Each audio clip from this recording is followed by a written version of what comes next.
listening to the Naked Bible Podcast. To support this podcast, go to www.nakedbiblevlog.com. Welcome to the Naked Bible Podcast, episode 48, Acts 11 and 12. I'm your layman, Trey Strickland, and he's the scholar, Dr. Michael Heiser. Hey, Mike, how are you? Very good.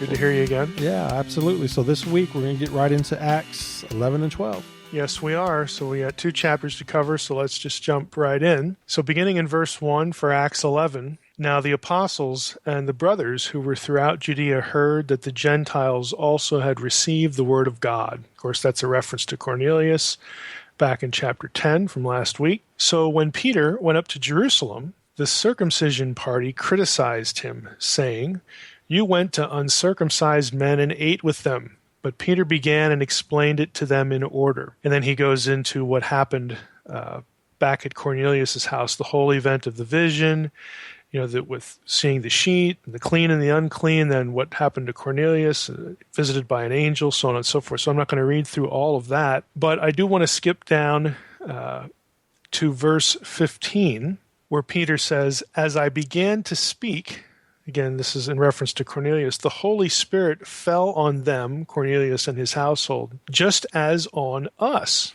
at the beginning. And I remembered the word of the Lord, how he said, 'John baptized with water, but you will be baptized with the Holy Spirit.' If then God gave the same Spirit to them as he gave to us when we believed in the Lord Jesus Christ, who was I that I could stand in God's way?" And then verse 18, when they, again the circumcision party, people criticizing him, when they heard these things, they fell silent. And they glorified God, saying, "Then to the Gentiles also God has granted repentance that leads to life." So park on this whole incident just a little bit. In verse 1, again, we see the reference to Gentiles. Gentiles had also received the word of God, again, pointing back to Cornelius and his household. We have a reference to the circumcision party who were critical of Peter. If you remember last time on our last episode, there were certain categories of the way Jews viewed Gentiles. And that's going to spill over into the church. Again, we're seeing it right here in chapter 11. When we get into Paul's travels and, he runs into people at the synagogues, you're going to see it. Even Jewish people who believe, and I think it's pretty clear here that the circumcision party here in verse 1 are Jewish believers. They are people who've accepted the Messiah, Jews who have accepted the message of Jesus as Messiah. And that's because of verse 18.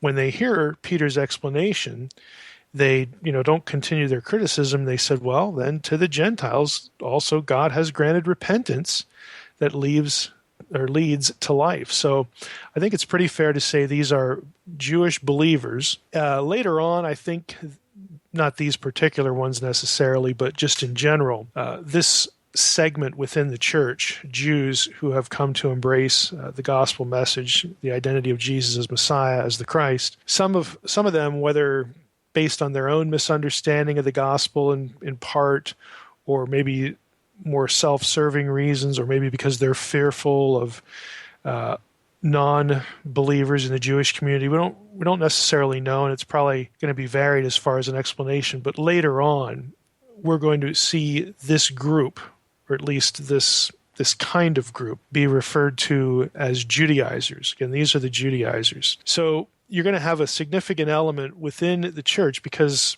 frankly, up until this point, up until Cornelius, a chapter ago, the identity of the early church is Jewish believers. Now, we've run into proselytes before, again, people who were Gentiles who converted to Judaism and then converted to be believers, followers of Jesus. So we've seen that party as well. We've seen references to the Hellenists or the Hellenistic Jews. Again, Jews but who were more accepting of Gentile culture. So there's a number of parties, a number of sects within the early church, but it's going to be dominated, at least initially, by Jewish converts or proselytes who had converted to Judaism and then later, again, to follow the Lord. So you get a little bit of the dynamic coming out here.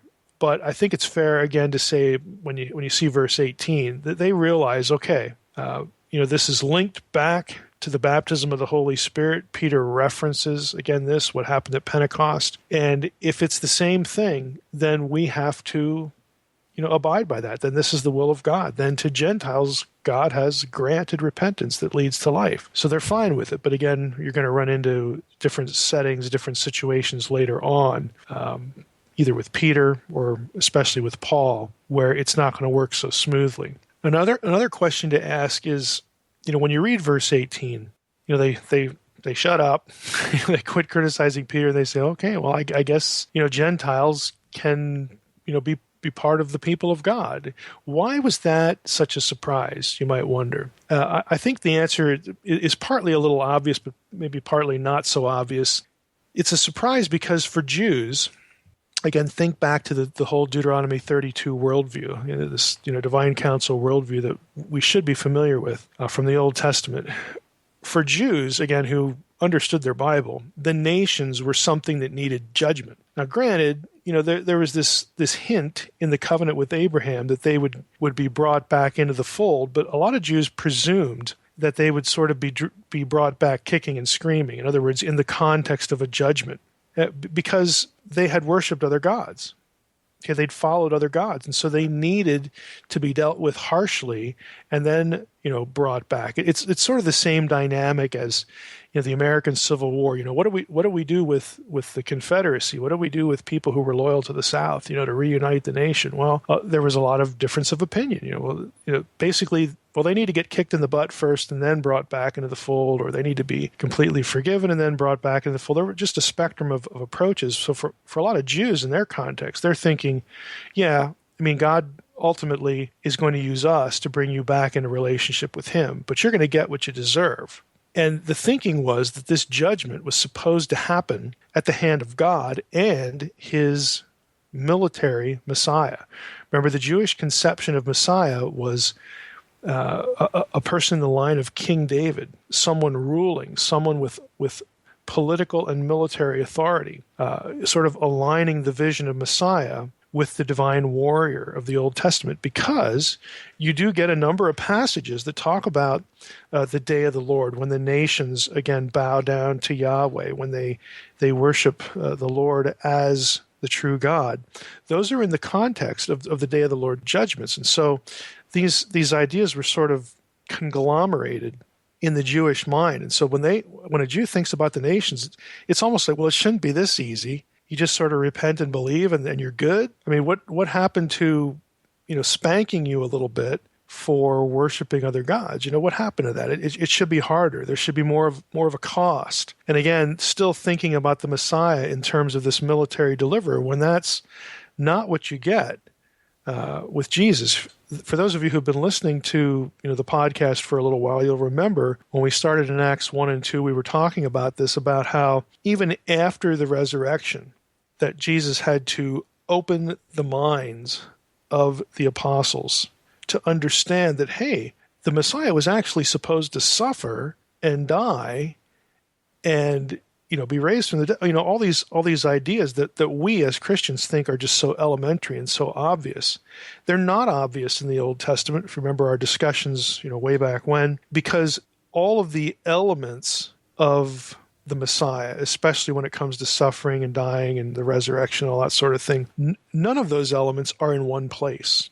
You don't have a verse that links the Messiah to a death and a resurrection. You might think, well, what about Isaiah 53? Well, guess what? The word Messiah is not in that passage. So the portrait, the profile is the word I like to use. The profile of the Messiah is a mosaic. It's scattered all over the place, and you can see it in hindsight. But again, we have that advantage. I mean, you're looking at the apostles here at the beginning of the book of Acts, and this isn't far removed from the crucifixion, the resurrection. They're, what in the world's going on? The Lord appeared to us in the upper room, or the road to Emmaus, and they still don't get it. And the text literally says he had to open their minds so that they could discern what really was going on.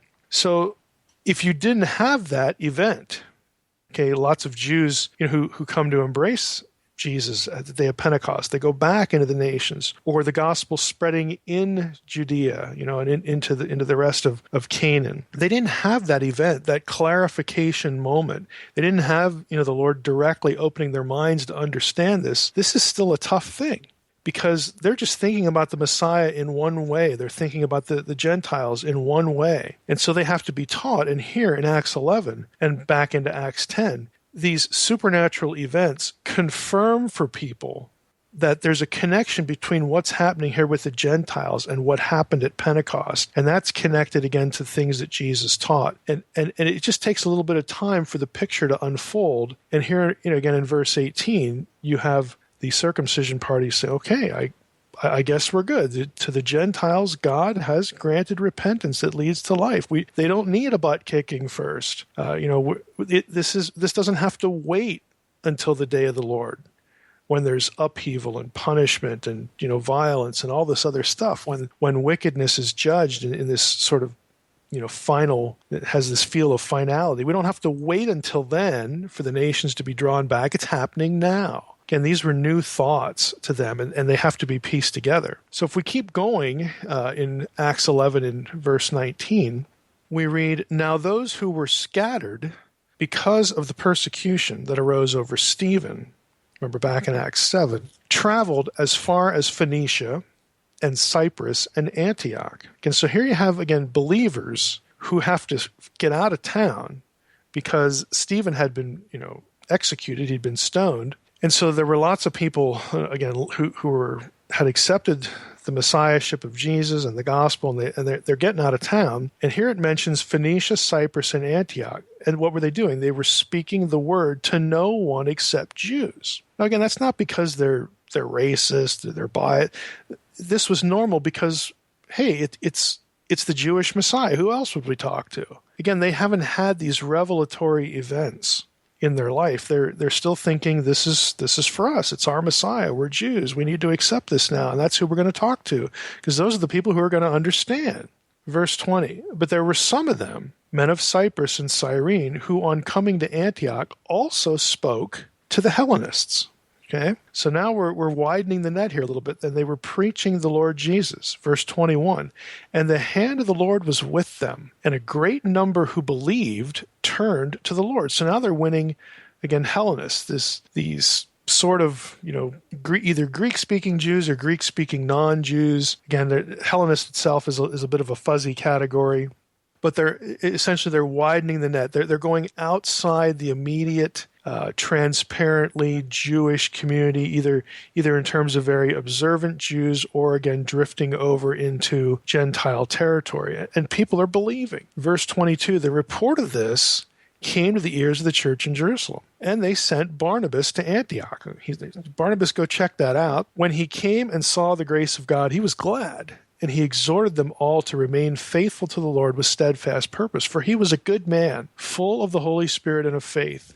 And a great many people were added to the Lord." So Barnabas is thinking, this is great.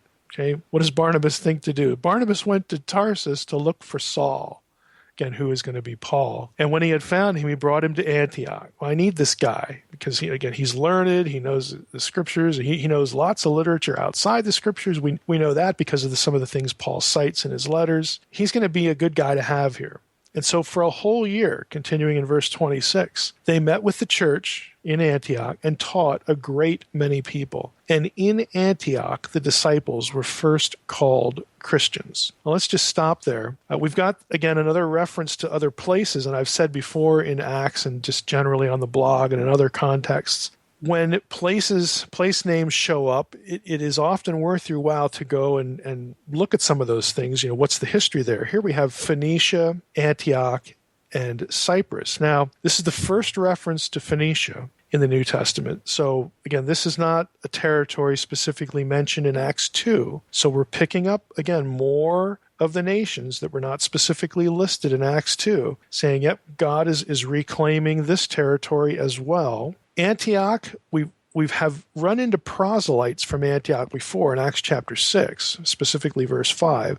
That's the first reference there. But again, proselytes being people who had converted to Judaism and then being confronted with the gospel have to believe that, or reject it. And then Cyprus was also mentioned earlier in Acts 4, again in connection with Barnabas, who was a Levite. So in those initial mentions of Antioch and Cyprus, again, these are places that weren't part of the picture in Acts 2. So we get more confirmation that what is happening here can indeed be connected back to the events of Pentecost. Peter says that here in chapter 11. He said it in chapter 10. And the reader, again, knowing that, can look at these place names and think, okay, I see what's going on now. This is part of the reclamation of the nations, and the writer wants us to know that these places weren't skipped, okay, that it's not haphazard. There's a thoroughness to it, and so these place names are being gobbled up in the narrative or doled out in the narrative, again, to get us to think about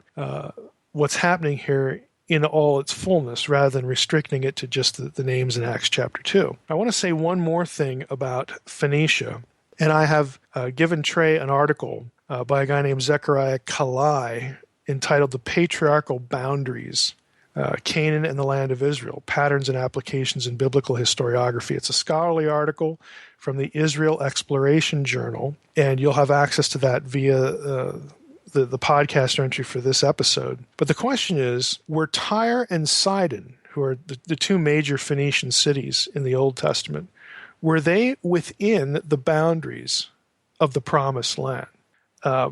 This is somewhat of an important question, I think, and I'll try to capture why. If you had read through my series on why an obsession with prophecy is a waste of time, you might recall the importance of Tyre and Sidon. Specifically, if you look at, and they're not all the same, I've blogged this before at Naked Bible, the descriptions of the boundaries of the Promised Land are not always the same.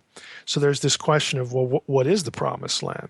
With respect to Tyre and Sidon, they become important because if you use the boundary descriptions in Genesis 15, this is when God is making his covenant with Abraham, and he splits the animals, lays them side by side, and then you have the deep sleep fall upon Abraham, and we talked about that last week too, and the theophany passes through to make the covenant. If you take those parameters and then align them to the historical events of the time of David and especially Solomon, the north and south borders of the quote-unquote Promised Land do fall under Solomon's kingdom, his control, except for one thing. I'm going to mention it here in a second. But if you look at that, there are some people who would conclude, again, this is part of the discussion of prophecy. There are some people who would look at that and say, well, look, the land promised to the Abrahamic covenant was fulfilled. It was fulfilled during the days of Solomon. The northern and southern boundaries here are met.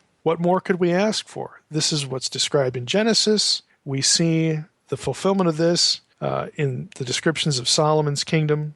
What's the big deal? This would explain, therefore, why Paul in Galatians 3, when he explicitly says that Gentiles have inherited, they are the heirs of the Abrahamic covenant, which means that the church is Israel in some sense. The church is the people of God, and so are Jews. There's no Israel church distinction anymore, at least in some sense, because Paul is very explicit there. Galatians 3, specifically verses 26 through 29. This would make sense then that Paul doesn't mention the land in Galatians 3 because, well, the land was already fulfilled, and then in Israel's later history, when they become apostates, they sin it away. They lose it because Leviticus 26 and lots of passages in Deuteronomy had specifically said that the condition for being in the land, the condition for possessing the land, is absolute loyalty to Yahweh. You can't go worship other gods or else you're going to get sent into exile. That's exactly what happened. So the side who would look at all this and say, hey, the kingdom was fulfilled, it was sinned away, and that's why Paul doesn't mention it. And what Paul does mention in Galatians 3 is that the Gentiles are heirs of the Abrahamic covenant. We're all the children of Abraham now. The church is Israel. We don't need to look for any sort of physical earthly kingdom like a millennium out there anymore, because the promises have have been fulfilled. It's just too bad that Israel sinned the land element away. But who cares anyway? Because now, if all the Gentiles are part of the people of God and the church is in some sense Israel, hey, the globe, the entire planet, is kingdom turf, not just this little strip the size of New Jersey. So what's the big deal? Of course, the other side, sort of in popular evangelicalism, you see this a lot, the left behind view, if you want to call it that, to be more, I think more charitable. A premillennial, view traditionally would say, well, no, that the land element has not been fulfilled yet, and it's still out there. We can't expect this until we see the return of the Lord and we get a millennium. Well, here's where Tyre and Sidon become important. Kalai's article will give you the reasons why the answer is yes. Tyre and Sidon fell within the boundaries of the promised land. And, again, here's the kicker. If you go back and look at the dimensions of Solomon's kingdom, they do not include Tyre and Sidon. So Tyre and Sidon, Phoenicia, was outstanding. It was not turf brought under the kingship of Solomon. In fact, Solomon had a good relationship with Hiram of Tyre. Hiram of Tyre was the guy who gave him materials and personnel to build the temple. So they were not under the dominion of Solomon's kingdom. And so somebody could look at that and say, well, look, the kingdom really wasn't fulfilled in the Old Testament. Therefore, it should still be out there. And, it doesn't really address the question of why Paul doesn't bring it up. That would be an argument from silence. Paul doesn't bring it up because it still hasn't been fulfilled yet, even though Israel and the church are in some sense 6 of one and half a dozen of another. The land promise is still out there.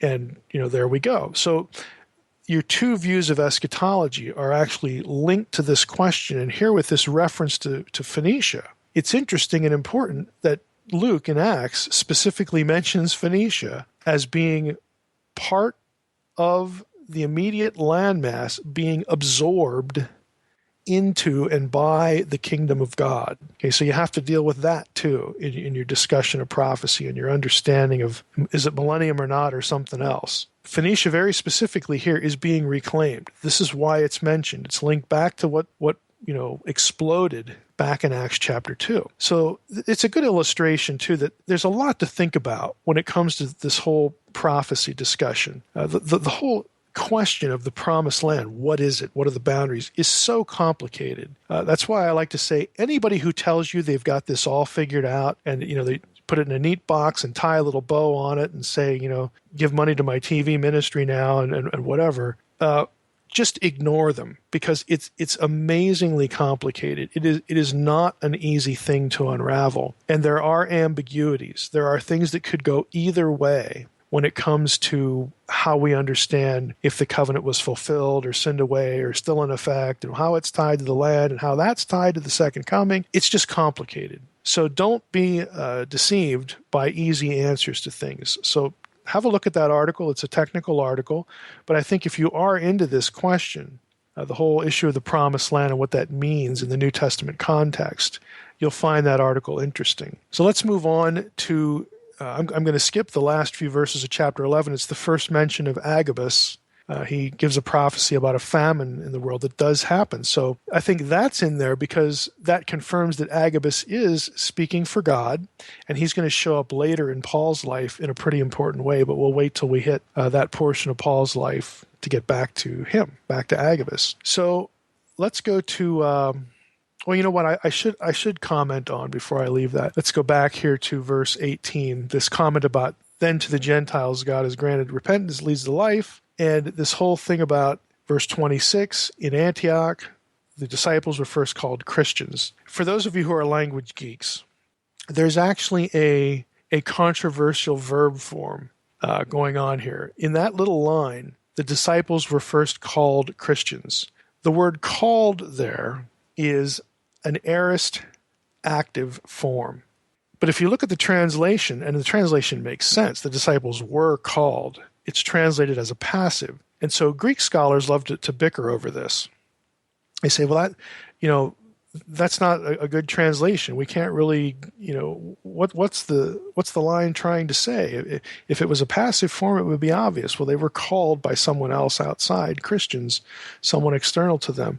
Again, this is kind of for the language geeks, like I said. There is something in language called an intransitive active. And you can translate those passively.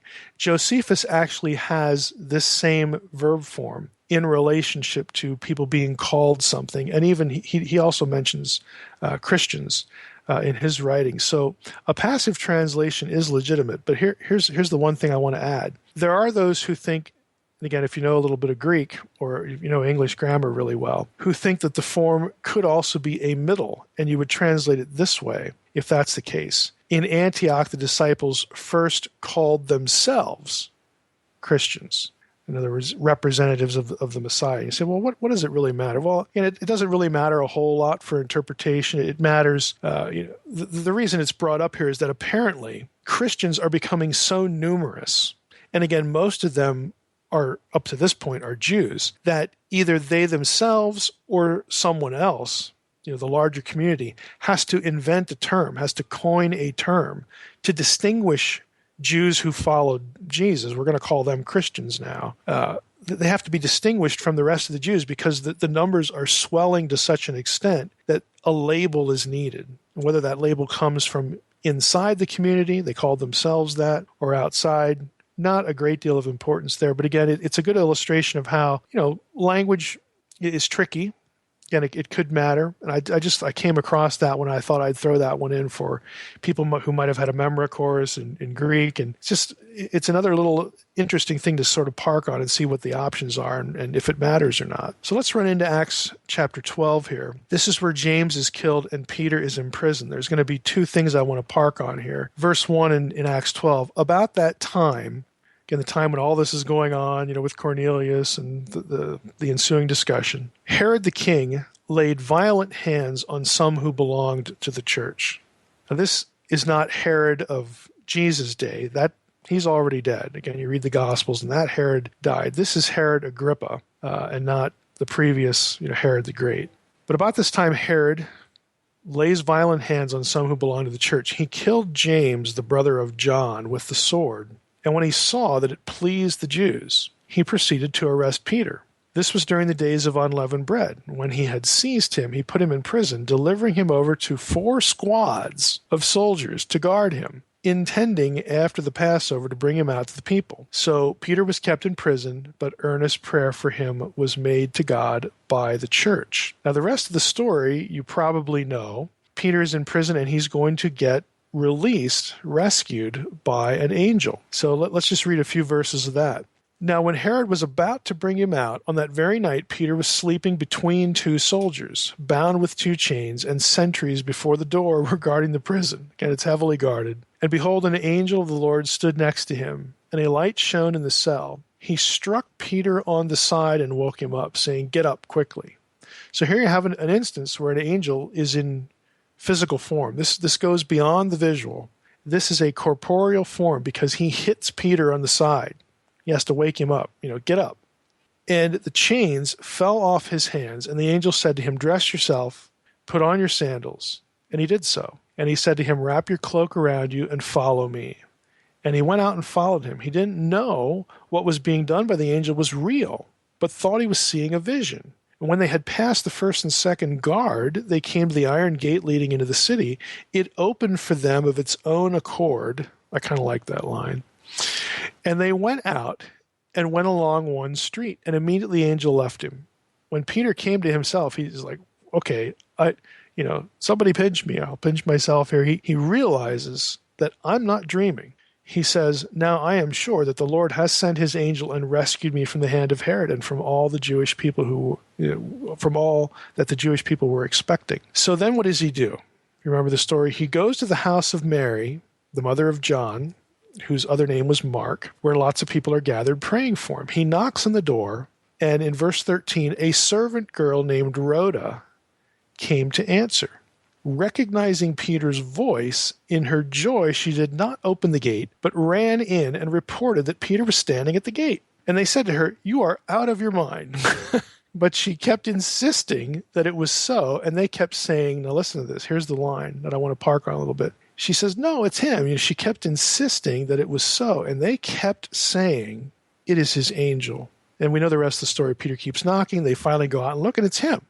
So what is this line about, "it's his angel"? Well, again, it's kind of interesting, but there are a few references in rabbinic texts. There's an account in the book of Tobit in the Apocrypha. There's something in the Shepherd of Hermas, which is an early church writing, about certain beliefs connected to this passage. And specifically, Judaism believed in protecting and guiding angels, okay, the guardian angel thing. Now, we get this from places like Psalm 91:11. So there's Old Testament precedent for this, which says, "For he will command his angels concerning you to guard you in all your ways. On their hands they will bear you up, lest you strike your foot against a stone." Now, that's the passage, again, that is brought up to Jesus during his temptation by Satan. But if you actually look in the passage, it's not totally, again, restricted to the Messiah.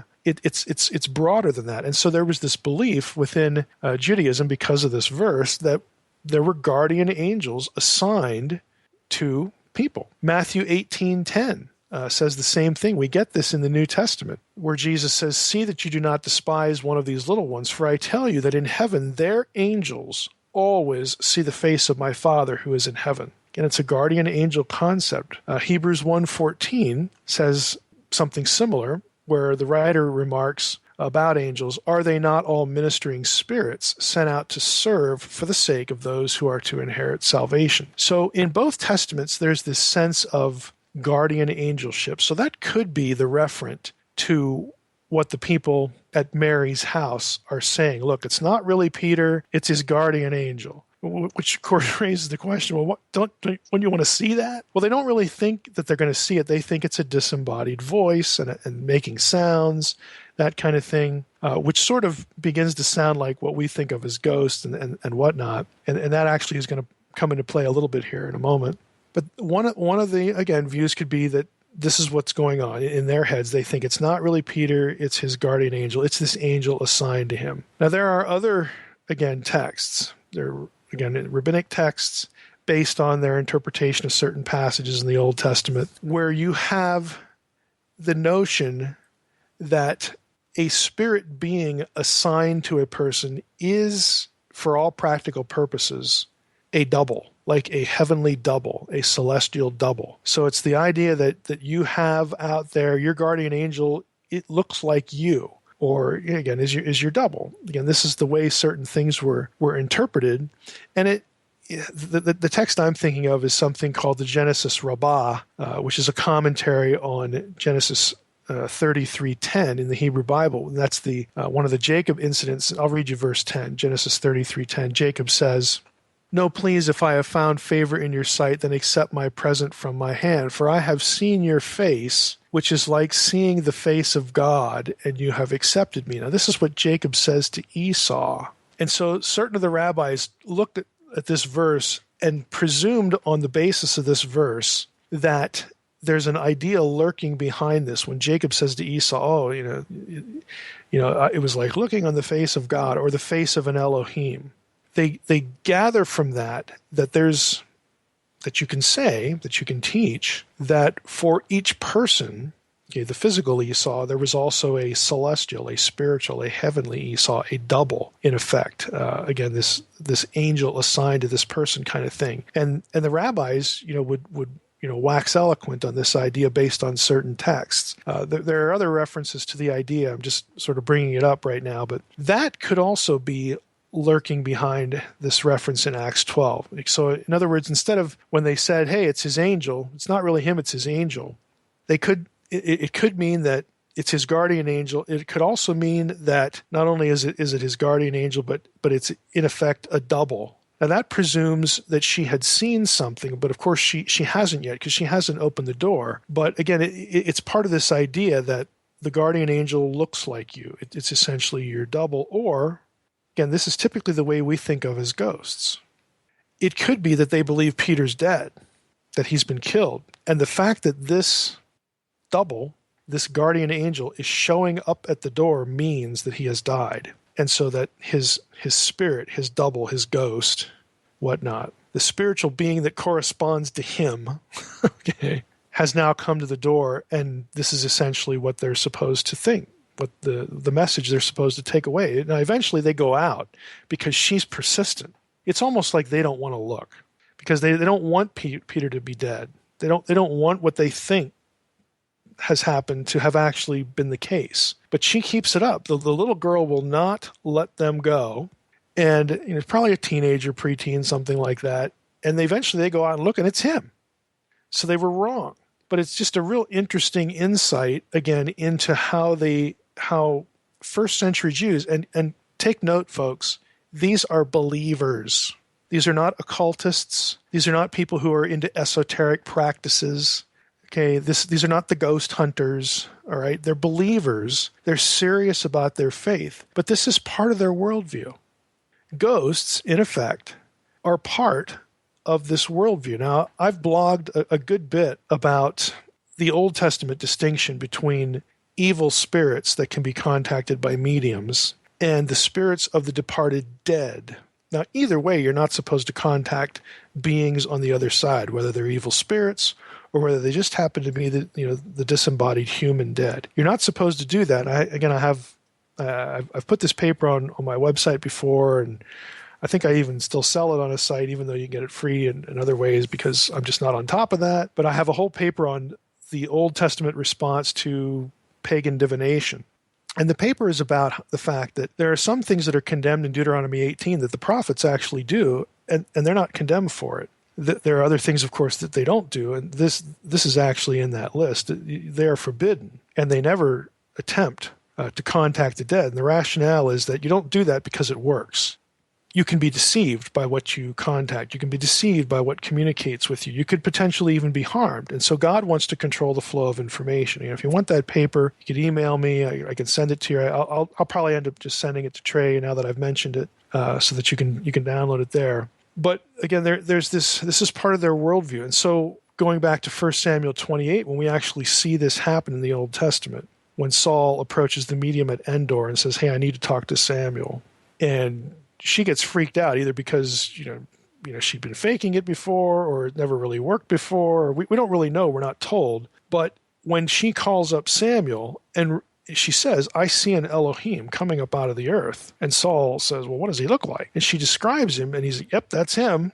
And then they have a conversation, Saul and the disembodied Samuel. And the content of that conversation was something only Samuel would know, because it contains information from God for Saul that is going to be bad news for him, really repeated again. But the point is that this kind of thing is part of both the Old Testament and the New Testament worldview. It has a place in the supernatural worldview of orthodox, faithful worshipers of Yahweh and believers, Christians. Nobody stands up here in Acts 11 and the writer doesn't make any editorial comment like, "Well, you shouldn't ask questions like that," or "That's verboten, to talk about that. We don't talk about ghosts here. We don't do any of this." They don't do that. It's just part of their worldview, and it's based upon, again, certain things in the Testament, certain things in intertestamental writings, and of course later literature. The rabbinic literature is going to get into this too. So I wanted to bring that up because I do get questions about this periodically. So again, just here you have a glimpse. You have a glimpse in this passage where stuff like this is actually in your Bible. And you don't get a lot of it, but you do get some of it, and you can draw certain conclusions. That when, and I'll give you a little bit of anecdotal, evidence here. I've never personally had a situation like this, but I've had two pastors and other people I know that are serious Christians tell me that they have encountered ghosts, and not like evil spirits, but deceased loved ones, people they knew in their church, and even a pastor who had died, basically come back, show up. In one case, the guy showed up at his own funeral, and it was a message of comfort. It wasn't anything sinister. It wasn't anything revelatory, like, "Oh, we need to add to our Bibles now because of my experience." It's nothing like that. It's just they show up, people are comforted, and that's the end of the story. Again, I think in a biblical worldview, that can happen. God can permit that to happen. It was part of the worldview of the biblical times. Again, by people who are theologically serious. They're not nutcases. They're not doing, again, occult stuff. It's just normal to them.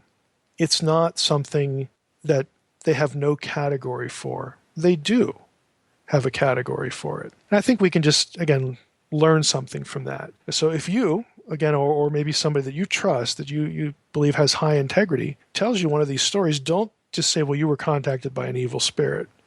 You can't, you'd have to listen to the story to be able to rule that out or whatever, even in your own case or someone else's case. But don't just go there because your tradition doesn't have a category for this. There is, again, a category for this in Scripture. All right. Well, I can admit that I've had an encounter when I was 18, so I know for a fact that, I just don't even question it because of my encounter. And briefly, it was when I was going to college. I didn't know what I wanted to do. Very stressful for me to the point of, I mentally broke down because I was all by myself in the middle of the campus. My mom went to go ask some questions. I'm all by myself. The night before, me and my mom had prayed for peace and just guidance or whatnot. And out of the middle of nowhere, there was a man sitting next to me. Now, I would not have cried in front of anybody else. I just would not have done it. I was by myself. In the middle of nowhere, this older gentleman said, "Hey, you okay?" He was sitting there leaning against the wall reading a book, was not there before. Not there. And he looked like he'd been there the whole time. We had a conversation about what I wanted to be and do. And just in the middle of the conversation, I can't describe it, but a sense of peace came over me that every ounce of despair, sadness, and fear that I had in my body was gone. And the tears stopped. I just had a sign of relief. I figured out what I wanted to do. And even my mom came out and saw that guy, like, who was that? And I was like, I don't know, And then years later, then I not connect the dots and say, he was not there. And remembering how I felt, I think for me, it was an encounter. It was life-changing. Well, you read all the time, too, about, the typical guardian angel story. People break down in the middle of nowhere and they turn around. There's a guy there. There's a truck there, and it wasn't there before. And then it's not there, and there's no tracks going anywhere. I look at it this way. Not only do I think that there's a biblical category for this kind of thing, but I think you have to be deeply, deeply cynical to say that everybody in the world who's ever reported this is lying. Yeah. You've got to just be beyond what the normal mental processes for cynicism are at that point. And there's no gain for my story. I wish I could share the feeling and how I know it's 100% is just to be able to be in despair and immediately be lifted in peace. It's only a feeling that you can feel. You can't describe it. It doesn't do it justice. You have to go through it.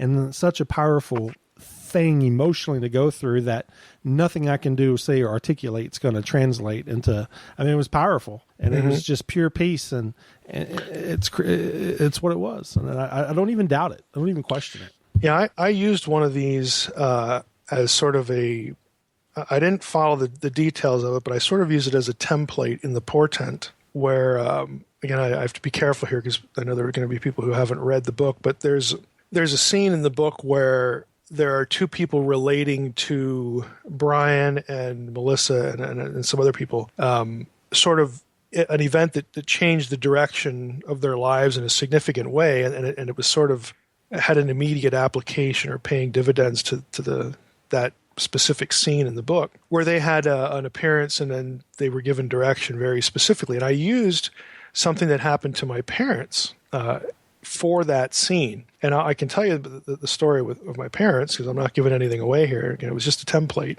But when my dad's dad died, and this is a guy, this was not a good guy in a number of ways. And I, as a teenager, as a new believer, had witnessed to him a couple times. Told him the gospel. He actually went to a church all his life. He was a 33rd degree Mason. So there's who knows what's going on in the guy's head and in his heart when it comes to thinking clearly about spiritual things. But anyway, I know he had heard the gospel before. When he was just prior to his death, they had him home. He was bedridden, could not communicate, was conscious, but you didn't really know, again, how lucid he was. Went to see him for the last time, and then we were all living in different locations. So I left, and shortly after that, he died, and then I went back for the funeral. And a few days later, I got a call from my mom and dad, and they had since gone home. They lived in Maryland. This was all in Pennsylvania at the time. And they said, we just wanted to tell you something. Because I'm the theology guy. I'm the one that everybody tells these stories to, and I'm supposed to have answers or supposed to be able to explicate these things. And they said, we were laying in bed, and they had a clock in their bedroom. And this would have been the 80s, late 80s. It was one of these clocks that would talk. And it would say things like, it's 8 o'clock, get out of bed, or, it wasn't the Batman and Robin one, which I had as a kid. It was something a little more sophisticated than that. But there were a limited number of things that this could say, okay, just according to its programming. And my mom and dad said we were laying in bed thinking about, the events of the last few days. And the clock said to them, everything's okay. Okay, okay, okay. And that was something that my grandfather just said. It was one of his little quips, his saying. He said it all the time. And my dad said when they heard that, it just freaked him out. My dad looked at my mom and said, did you hear that? And my mom said, yeah.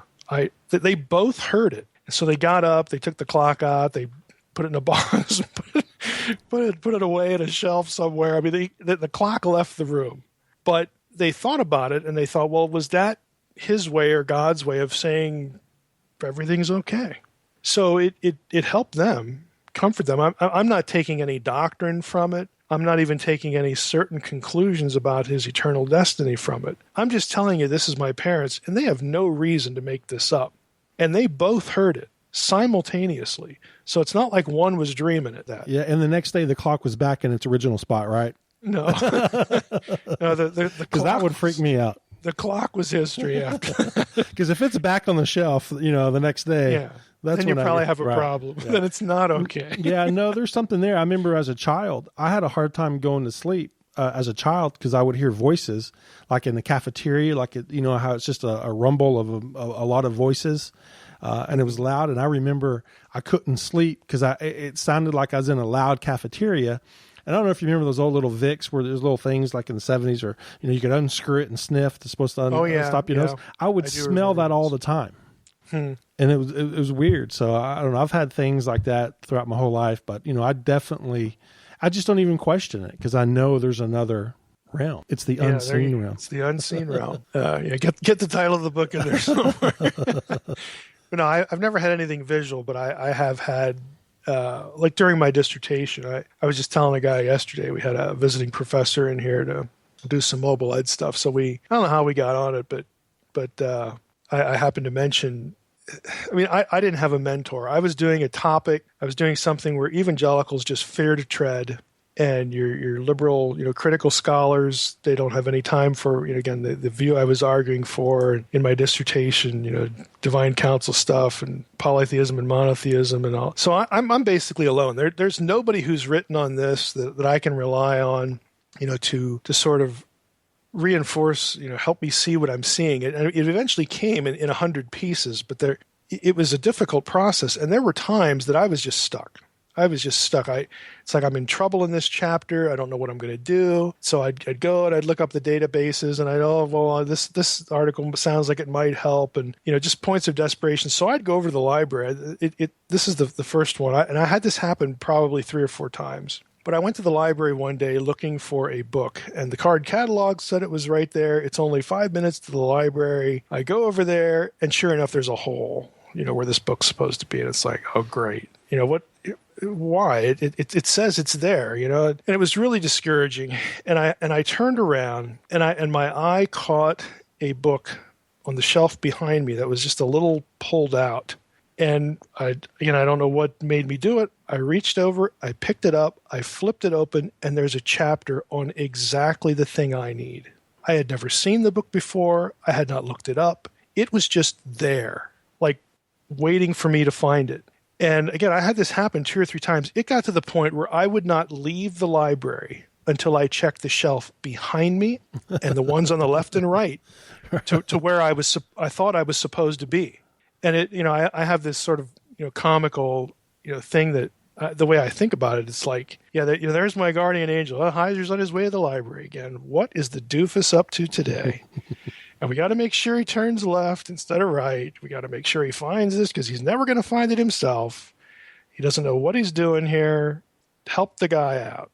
Yeah. So I've had those, kinds of things, but never anything, visual or dramatic like my parents. I'd be interested if any of our listeners had some good stories. Please email me. Sure. If we get some good ones, maybe in a Q&A we could read a couple or something. But I find those stories fascinating, very interesting. Yep. All right, Mike. Well, do you have a bibliography update for us? We do. Both people who are engaged in the bibliography started a few days ago. One, at least currently, has told me that they're able to devote about 4 hours a day to it. And so that, if it's Dino, for those of you who have followed the blog, if he can devote that kind of time on a regular basis to the library, he's going to really truck through the stuff. So it's not going to take months and months and months, to get this thing up to speed. So I'm encouraged, by the start, to the work. Well, I just want to say Dino. I love his name. Just Dino. I think you should change the project name to just Dino. Project That's Dino. such a good name.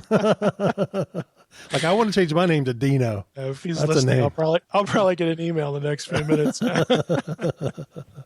Okay, well, good. That's exciting. That's encouraging. It's probably going to, I'm sure it's far exceeded your expectations as far as the speed of what, of it being completed. Yeah, like I said, if he can put that kind of time into it, it's going to get done, and it's going to get done in much shorter amount of time than I thought possible. I just want to remind everybody that you still can go over there to GoFundMe/Divine Counsel if you still want access to that. So it's still... Yeah, I'm going to leave it up. All right. Well, good deal. What about a book update? It's May. We're still in May. Oh, yeah. I sent a post, or I put up a post, I guess a couple days ago, where I sent the final PDF. I approved the final PDF that will go to the printer for Unseen Realm. And my editor emailed me this morning and said I can expect the same kind of file for my approval probably over the weekend. So Supernatural is a little bit behind where Unseen Realm is, but Unseen Realm, as we speak, is in the hands of whoever needs it to set up the printing process, and that's going to be the fulfillment process at Amazon. I can't remember what the name of it is off the top of my head, but it's a very specific process that they run everything through and get everything set up, to print books. So it's real close. I don't have anything beyond the word May as far as when everything's operational. I know people have been pre-ordering it and it's giving them a June date. I don't know if that's real or not. I have not heard from a human being that it slipped into June, July. So I don't know. What you see on Amazon is really the product of literally Amazon robots and processes taking metadata from publishers and then putting it sort of into their pipeline and automatically creating pages and whatnot. So I don't know how much reality we can assign to the date that spits out. So there you have it. Now you know what I know. So until I hear from a human being that it's going to spill over into the first week of June, I'm not going to confirm that. Well, that's exciting. Yeah, Mike, we're getting close. Absolutely. Mike, real quick, I'd just like to ask our listeners if they could help us out. Just remind them that whatever software they're using to listen to our show, if they wouldn't mind going and giving us a review or clicking on some stars if you like it, to help spread the word, because with the book coming out, this is the time for all of us listeners to pitch in and really get this content out. So we'd appreciate it. Yeah, absolutely. Next week, Acts 13? 13. Yep, Acts 13. Okay. Any other thoughts for this show? Nope. Okay. Well, good deal. All righty. Well, thanks for listening to the Naked Bible Podcast. God bless. Thanks for listening to the Naked Bible Podcast. To support this podcast, visit www.nakedbibleblog.com. To learn more about Dr. Heiser's other websites and blogs, go to www.drmsh.com.